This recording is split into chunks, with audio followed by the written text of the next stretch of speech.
What would you do if you returned home from a trip and found another woman's dress hanging quietly in your house, and your husband refused to explain? The dress I found when I came back home. I didn't expect anything unusual when I unlocked the door that evening. I had just returned from a short trip, tired, slightly irritated, and craving the comfort of my own bed. The house looked normal. Too normal. I dropped my bag by the door, kicked off my shoes, and walked into the bedroom to change. That was when I saw it. A dress, not mine. It was hanging neatly in the wardrobe, pushed slightly to the side like someone had tried to hide it but didn't try hard enough. It was soft, elegant, definitely a woman's dress, and definitely not something I had ever owned. My heart skipped. I stood there for a long moment, staring at it like it might explain itself if I looked long enough. I even checked the tag, as if a name might be written there. Nothing. I touched the fabric. Cold. Real. Present. My first thought wasn't anger. It was confusion. Maybe I forgot. Maybe I bought it a long time ago. But deep down, I knew the truth. This dress didn't belong to me. I walked into the living room where my husband was sitting, scrolling through his phone like it was just another normal evening. "Whose dress is hanging in our wardrobe?" I asked, trying to keep my voice steady. He didn't look up. "What dress?" he said flatly. "The one in the bedroom," I replied.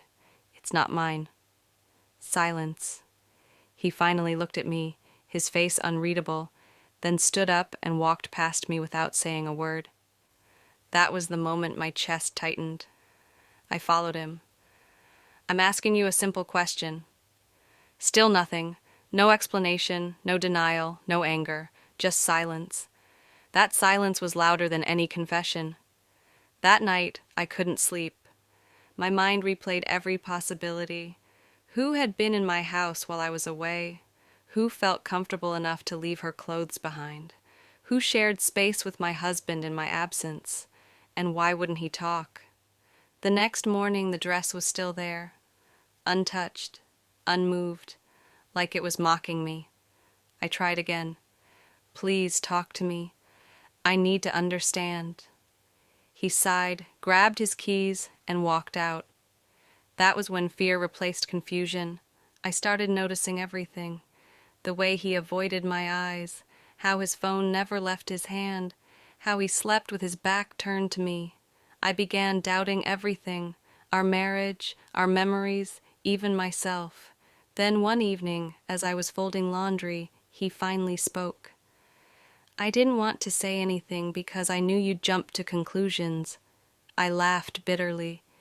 "You let me believe you were cheating. You let me torture myself." He rubbed his face and said quietly, "The dress belongs to my cousin.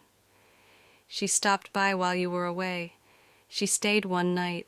I didn't think it was a big deal." I stared at him. "One night?" I asked. "And you didn't think to tell your wife another woman slept in her house?" He shrugged. "I didn't want drama." That word hurt more than the dress. Drama. Even if the dress didn't mean cheating. The silence meant disrespect. The silence meant my feelings didn't matter enough to be addressed. The silence meant he chose his comfort over my peace. I hung the dress back and zipped the wardrobe closed. Not because I believed everything was fine, but because I understood something deeper. Sometimes it's not the betrayal that breaks you. It's the silence that tells you your pain isn't worth explaining.